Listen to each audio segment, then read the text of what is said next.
वंदेन चरण डोळ्याने पाहिन रूप तुझे प्रेमे आनंदेन आनंदे पूजेन भावे ओवाळीन म्हणे नामा गजाननं भूतगणादि सेवितं कपिध्वजम्बूफलचारु भक्षणम् उमासुतं शोकविनाशकारकं नमामि विघ्नेश्वर पादपङ्कजम् शुक्लां ब्रह्मविचारसार परमां माध्यां जगद्व्यापिनीं वीरा पुस्तकधारिणीमभयदां जाड्यान्धकारापहां हस्ते स्फाटिकमालिकां विजगतीं पद्मासने संस्थितां वन्दे तां परमेश्वरीं भगवतीं बुद्धिप्रदां शारदां सत्यमदानवनन्तं नित्यमनाकाशं परमाकाशम् गोष्ठप्राङ्गणरिङ्गणलोलमनायासं परमायासं माया कल्पितनानाकारमनाकारं भुवनाकारं स्मयनाथमनाथम प्रणमत गोविन्दं परमानन्दम् स्मयनाथमनाथम प्रणमत गोविन्दं परमानन्दं परमानन्दम् पांडुरंग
स्मरण हो या सकल विद्यांचे अधिकरण तेचे वंदो श्री चरण श्री गुरूंचे ते नमस्कार आता हो ब्रह्मणेश्वरा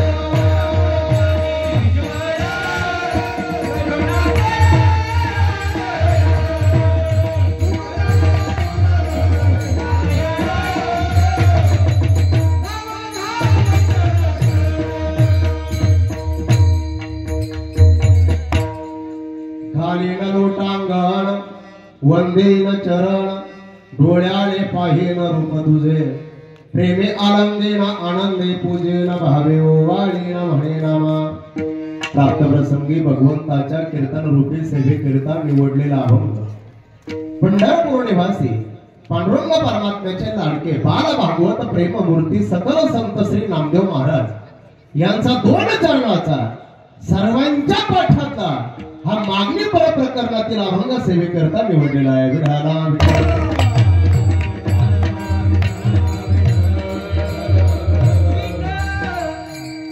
सेवेला सुरुवात करण्यापूर्वी अल्पसा प्रिया प्रतिवर्षीप्रमाणे संपन्न होत असलेला आपला श्री क्षेत्र वालवड श्री गणरायांच्या या ठिकाणी जयंती उत्सवानिमित्त संपन्न होत असलेला आदि करून सर्व संतांच्या कृपा आशीर्वादानं गणरायांच्या कृपा आशीर्वादानं ज्ञानोबराय तुकोबराय सर्व ग्रामस्थ महिला तरुण मंडळी आयोजक नियोजक संयोजक पंच कमिटी मंडळ या ठिकाणी सर्वांच्या उपस्थितीमध्ये संपन्न होत असलेला हा नाम यज्ञ सोहळा आणि या सोहळ्यामध्ये माझ्याकडे आलेली ही जागराची कीर्तन रूपी सेवा आपल्या सर्व आयोजक आणि नियोजक मंडळाने माझ्यापर्यंत सोपवलेली आहे. विठाला विठाला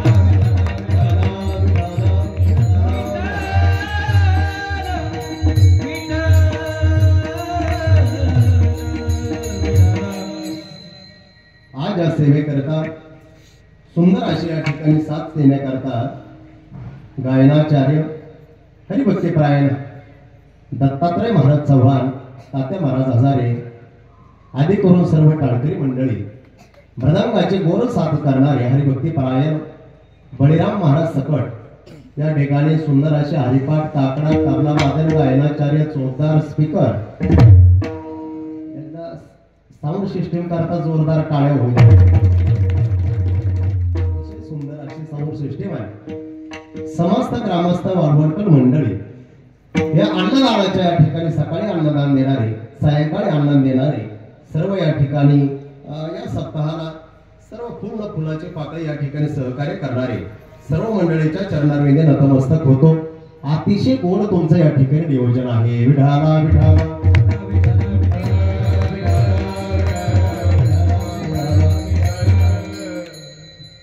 सेवेकरता जो निवडलेला अभंग आहे तो या ठिकाणी नामदेव महाराजांचा आहे. या अभंगामध्ये श्री संत नामदेव महाराज भगवान पांडुरंग परमात्म्याकडे या ठिकाणी मागणी मागतात. हा अभंग या ठिकाणी इतका गोड आहे. 2 चरणाचा आहे. सर्वांच्या पर्यंत पोहोच झालेला आहे. अगदी कीर्तनामध्ये भजनामध्ये हरिपाठामध्ये सर्वात शेवटी म्हटला जातो. आरतीच्या वेळेस या ठिकाणी म्हटला जातो. हा अभंग कानावरती पडला झोपाळे मोपाळे सारे जागे होतात. म्हणतात आटोपला काय नको आता गाले लोटांगण. गावाकडून निघाल्यानंतर मला असं वाटलं सुंदर असा सोहळा आहे. लागून आलो आपण सप्ताह बाजार तळात आहे. पंगत कीर्तनाच्या अगोदर आहे.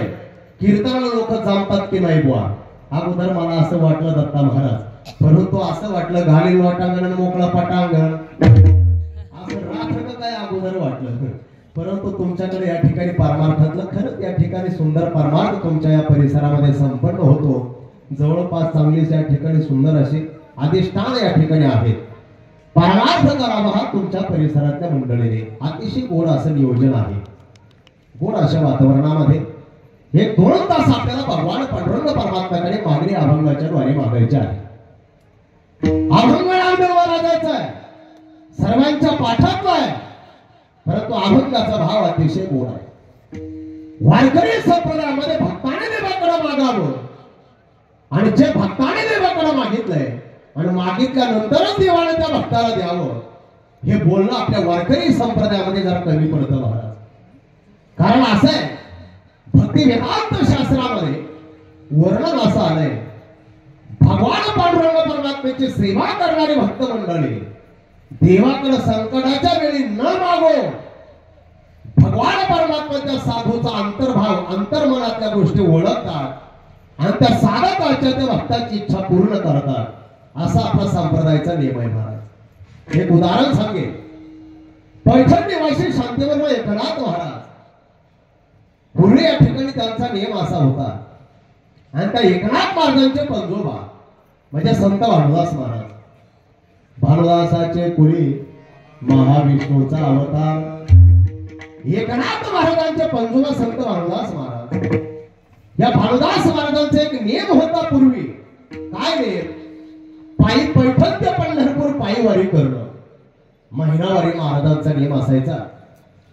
आणि महिनावारीमध्ये भानुदास महाराज मजल करत पंढरपूरला पायी यायचे. या महिनावारी करत असताना पूर्वीचा काळ रस्ता सुंदर नव्हता, डोंगरवारीचा रस्ता असायचा आणि महाराजांचा मुक्काम महिन्याच्या वारीला ठरलेल्या घरी मुक्काम, ठरलेल्या गावामध्ये आणि ठरलेल्याच घरामध्ये त्यांचा मुक्काम असायचा. भानुदास महाराजांचा मुक्काम म्हणजे काय तुमच्या माझ्यासारखा नव्हता. आता आपणही पंढरपूरला दिंडीमध्ये जातो, कार्तिकीला जातो, आळंदीला येतो. आपली दिंडी एखाद्याच्या घरीच्या पाण्याला थांबली आणि त्या घरामध्ये चांगला कलर टीव्ही दिसला का हा गडीना घेऊन घरात घुसला. आपल्या विनेकराला हाताला धरून बाहेर आणावं लागते. विनेकरी बाबा आपण पंढरपूरला जायचं, हा आपला नियम आहे. परंतु भानुदास महाराजांचा नियम असा होता, महाराज पंढरीला महिनावारीला जात असताना ठरलेल्या गावात, ठरलेल्या घरी आणि ठरलेल्या दाम्पत्याच्या घरी भानुदास महाराजांचा मुक्काम असायचा. नेमानटणे निर्धारी ऐसा नित्यनेम होता आमच्या भानुदास महाराजांचा. एका दाम्पत्याच्या घरी या ठिकाणी महाराजांचा मुक्काम असायचा.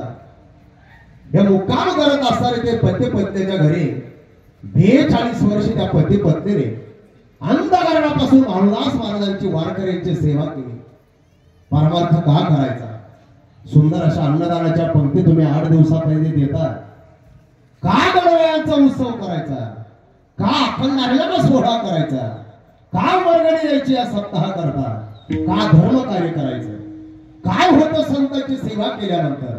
काय फळ भेटतं वारकरी संप्रदायाच्या साधूची सेवा केल्यानंतर? याचं उत्तर या उदाहरणामध्ये मिळून जाईल. मला परमार्थ कशा करता करायचा आहे ऐका. 42 वर्ष पती पत्नीने भानुदास महाराजांची सेवा केली. ज्या पती पत्नीने महाराजांची वारकऱ्याची या ठिकाणी सेवा केली त्या पती पत्नीच्या घरी पुत्र संतती प्राप्त झाली. वाजपणाचा सिक्का त्या मातोश्रीवरती पडला.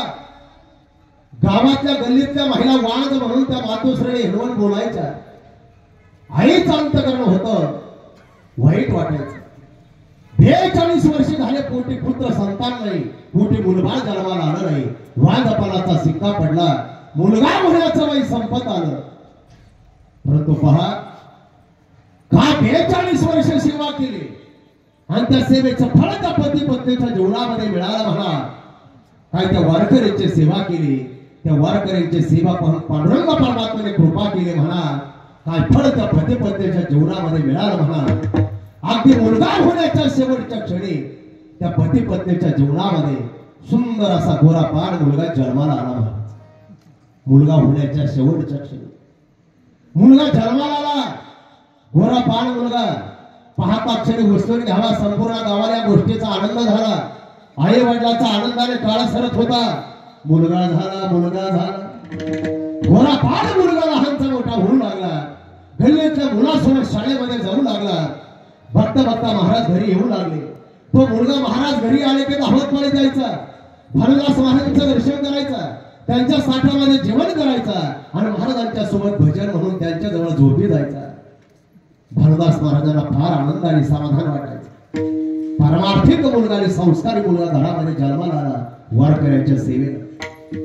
बघता बघता मुलगा 10-11 वर्षाचा झाला. महाराज आई वडिलांचा काळ आनंदाने सरत होता. परंतु एक दिवस असा सुयोग जन्माला आला. काय सुयोग? भानुदास महाराज गावच्या शिव्यापर्यंत आले असते एवढे मध्ये यांचा एकुलता आहे 10-11 वर्षाचा गोरा पान मुलगा अकस्मात मरण पावला.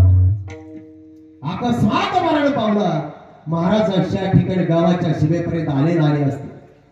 आई वडिलावरती या ठिकाणी दुःखाचा डोंगर कोसळला. आई वडील रडू लागले. वाऱ्यासारखी वार्ता गावामध्ये पसरली. संपूर्ण गाव एकत्रित झाला. आई त्या मुलाच्या प्रेतासमोर बसून कसं रडत होती. बाप दरवाजासमोर बसून रडत होता. बघता बघता गाव पाहुणे रावळे जमा झाली होती. गावच्या शिवेपर्यंत महाराज आले असते. काळ सरत होता. आई वडिलाचा दुःखाचा पारा या ठिकाणी फार अंतःकरणापासून दुःख झालेलं. वडील रडत आहे, पण रडताना वडिलांनी विचार केला आता आपला मुलगा मरू नाही, मेलाच आहे. याच्या करता आपण आता कितीही रडलो तरी आपला मुलगा आता कदापि जिवंत होणार नाही. त्या वडिलांनी स्वतःला सावरण्याचा प्रयत्न केला आणि स्वतःला सावरण्याचा प्रयत्न नाही केला तर आपल्या धर्मपत्नीला सावरण्याचा तो प्रयत्न करू लागला. एक आई आपल्या मुलाच्या प्रेतासमोर घरामध्ये बसली. हसता सुंदर असा गोरापान चेहरा त्या आईला पाहिला, डोळे भरून यायचे. अंतःकरणापासून त्या माता माऊलीला दुःख झालेला. पडलेलं प्रेत आहे, डोळे झाकलेलं मुलाचा देह पाहिला. पतिराज गेले सांगितलं, अगं रडू नको, आपण किती लोक आता मुलगा आपला कदापि जिवंत होणार नाही. रडू नको तर काय करू? रडल्याशिवाय भगवंताने माझ्या पदरामध्ये ठेवलंय काय? रडू नको तर काय करू? पतिराजाने समजून घालण्याचा प्रयत्न केला. अगं आपण 42 वर्ष भानुदास महाराजांची एका वारकरीची सेवा केली. त्या भानुदास महाराजांचा आज आपल्या घरी मुक्कामाचा दिवस आहे. थोड्या वेळामध्ये महाराज आपल्या घरी येतील. हा जर दुःखाचा प्रसंग घरी महाराजांनी जर पाहिला आपला तर महाराज थांबणार नाही. आजपर्यंत केलेली वारकऱ्यांची सेवा निष्फळ ठरेल. व्हायला नको तसं म्हणून स्वतःला सावर या मुलाचं प्रेत तुझ्या हाताने उचल. पाठीमागच्या खोलीमध्ये दिवाणावर झाकून ठेव. थोड्या वेळामध्ये महाराज घरी येतील. या ठिकाणी चहा पाणी घेते, हरिपाठ घेते, भजन पूजन करते. महाराज सकाळी काकडा करून पंढरीच्या प्रवासाला निघून जाते. महाराज गेल्यानंतर आपण आपल्या मुलाच्या प्रेताची विल्हेवाट लावू. मुलाचं प्रेत तुझ्या हाताने झाकून ठेव.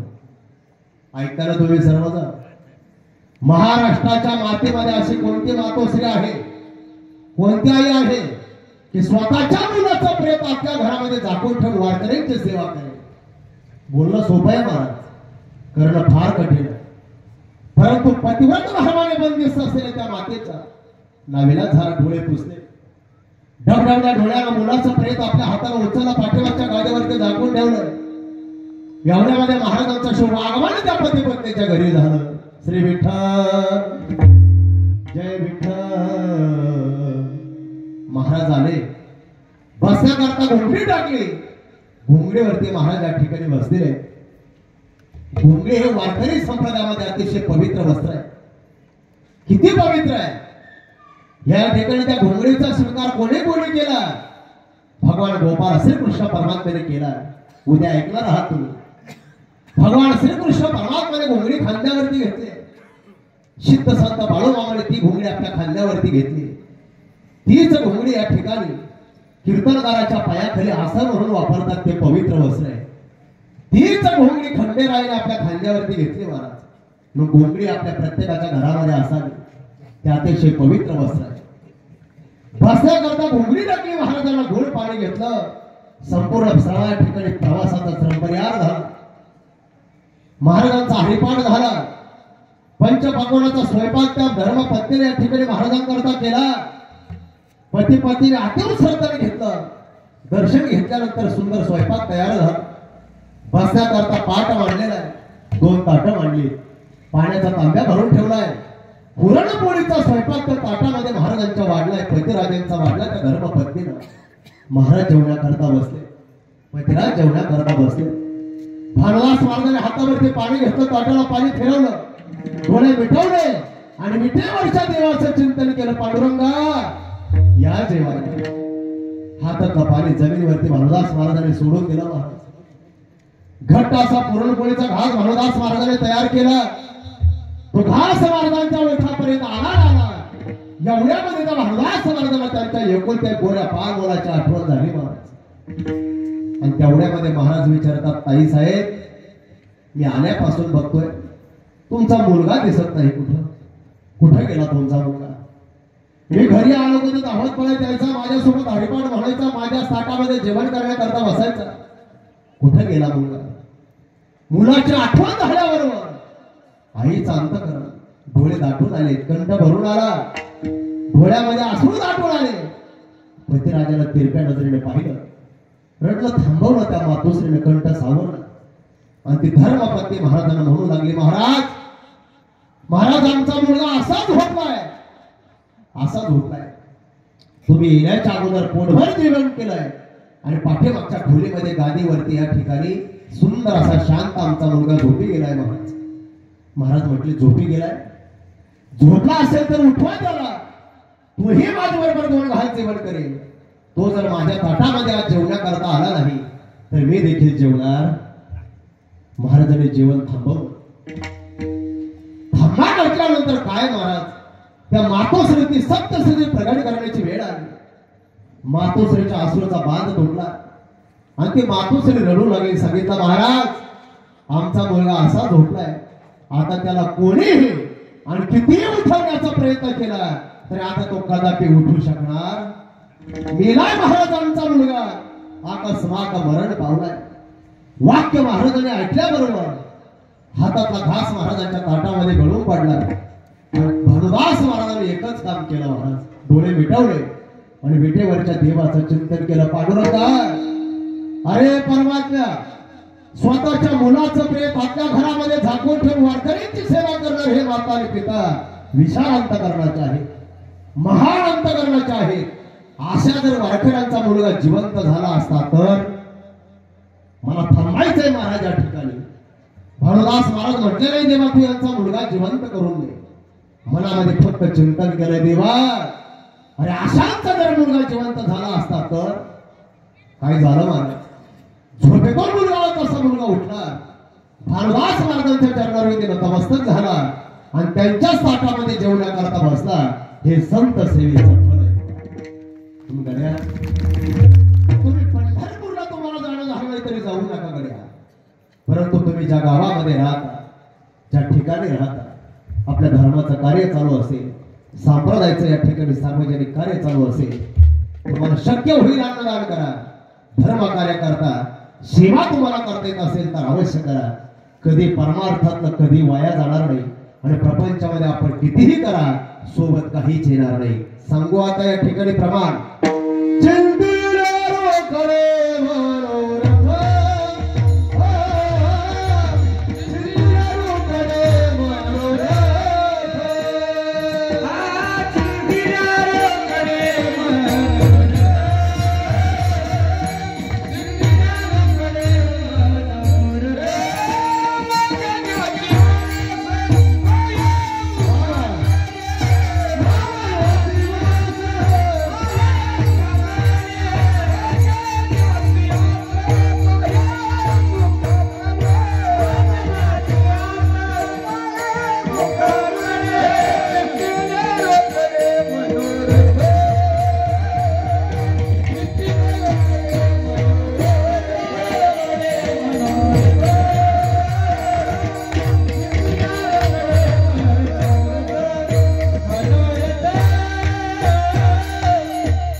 भगवान पंढरीनाथ पांडुरंग परमात्मा भक्ताच्या मनातला भाव ओळखतात आणि त्यानुसार ते भक्ताची इच्छा पूर्ण करतात.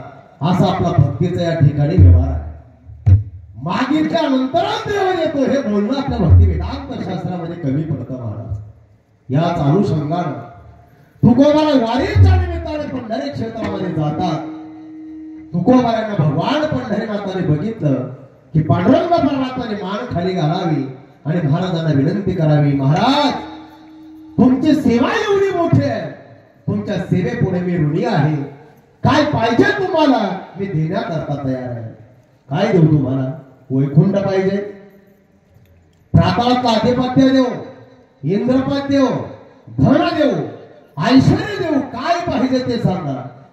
या ठिकाणी भागवत ग्रंथामध्ये सुंदर वर्णन आलं महाराज. शुकाचार्य गोड वर्णन करतात. देवा अरे तू उदार आहेस, करतो आकरतो अन्यथा करतो, अशी सर्वगुण संपन्न शक्ती भगवंताकडे आहे. तू ज्या भक्ताला जे पाहिजे ते देण्याकरता समर्थ आहेस, परंतु तू जे देणार आहे त्यातला आम्हाला काही नको. न पारमेष्ट्यम न महेंद्रदिशम न सार्वभौमम न साधिपत्यम. देवा आम्हाला पाताळाचं आधिपत्य नकोय, आम्हाला इंद्रपद नकोय, आम्हाला ब्रह्मपद नकोय, आम्हाला वैकुंठ नकोय. नको वैकुंठीचा वास, वैकुंठ देखील नको. वैकुंठ का नको म्हटले तू कोपर आहे. वैकुंठ म्हणजे काय आपला वाळवड थोडे महाराज. वैकुंठ तिचं सर्व सुख सर्व ऐश्वर्य त्या व्यक्तीला प्राप्त होणार असं वैकुंठ आहे. ज्या ठिकाणी स्वतः देव राहत होते अशी जागा म्हणजे वैकुंठ आहे. तुकोबारायांना करतात. का नको? मी जरा भूतकाळवाचक बोलतो गड्या. वैकुंठाला महत्व होतं बघा, वैकुंठाला महत्व होतं, परंतु केव्हा जेव्हा देव तिथं राहत होते तेव्हा आता ज्या वैकुंठामध्ये देव राहत नाही त्या वैकुंठाला काही महत्व आहे का? वैकुंठा जावो रे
वैकुंठाला महत्व होतं जेव्हा देव तिथं राहत होते तेव्हा. आता ज्या वैकुंठामध्ये स्वतः देव राहत नाही त्या वैकुंठाला महत्व नाही. लक्षात येण्याकरता उदाहरण सांगतो. आपल्या खिशाला महत्व कशामुळं? बिड्याच्या कट्ट्यांमुळं, तंबाखूच्या पुडीमुळं. खिशाला महत्व पैशामुळं. ज्या खिशामध्ये पैसा नाही अशा खिशाला महत्व नाही. ज्या खिशात पैसा आहे त्या खिशाला महत्व आहे. ज्या बॅटरीमध्ये सेल आहे त्या बॅटरीला महत्व नाही. तसं ज्या वैकुंठामध्ये देव राहत नाही त्या वैकुंठाला महत्व नाही. मग जर देव वैकुंठामध्ये राहत नसतील तर देव राहत आहे कुठं? माझे भक्त गाती जे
गायक वादक मंडळी करताय का जोरदार टाळ्या वाजवा.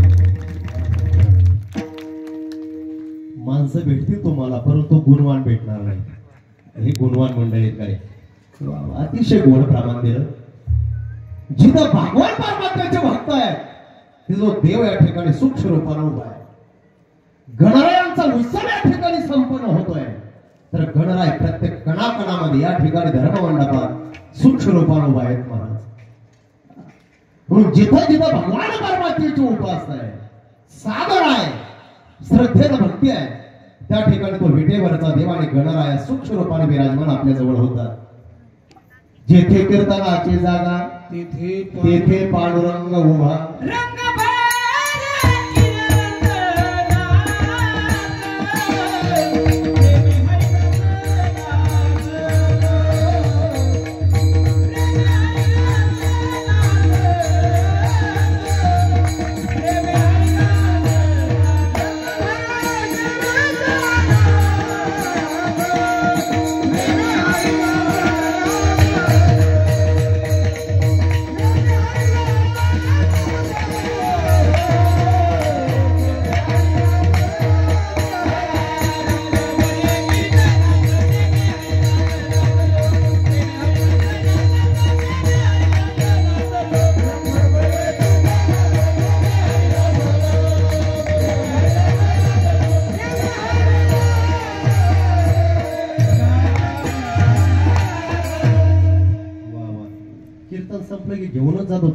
माझ्यासोबत आता तो गोड म्हणतात उद्या आता शनी शिंगणापूरला आहे ना आमच्या नेवाशा जवळ केलं तर गोड वातावरण आहे बुवा पांडुरंग परमात्मा वैकुंठामध्ये मला राहायला आवडत नाही देवाला राहायला कुठं आवडत आहे ज्या सुख करणे देव वेढावला ज्या सुख करणे देव वेढावला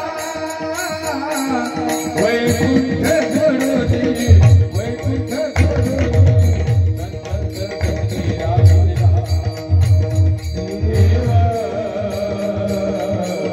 संत सगळी